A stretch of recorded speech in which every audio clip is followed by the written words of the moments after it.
দেশের ৬ প্রজাতির টিয়ার মধ্যে বিলুপ্তির মুখে চন্দনা টিয়া। সবুজ ডানায় উজ্জ্বল সিঁদুরের লাল ছোপ আকৃষ্ট করে যে কাউকে।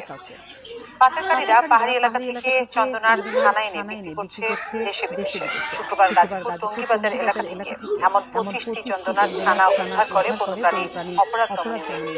এ সময় আটক করা হয় এক চোরা কারবারিকে। শীতে মায়ের পালকের নিচে বেড়ে ওঠার কথা, কিন্তু সপ্তাহেরও কম বয়সে চন্দনা টিয়ার ছানাগুলো বাক্সবন্দি টঙ্গীর এক বস্তি ঘরে দেশের পাহাড়ি অঞ্চল থেকে দেশ চুরি করে আনা হয়েছে বিক্রির জন্য। গাজীপুর টঙ্গী বাজারে মুন্সিপাড়া এলাকার পাখি ব্যবসায়ী রাহিমের কবজায় বিলুপ্ত প্রায় ৫০টি চন্দনা টিয়ার ছানা। এর প্রতিটি ৬,০০০ টাকা দরে বিক্রি করছেন তিনি। অপরাধ সম্পর্কে আমি কিছু জানি তো, আমি কিন্তু এই ব্যবসাটা করতাম না। ওরা পাস করে দেয়, এখান থেকে আসে। এটা তো অবৈধভাবে আছে। চন্দনার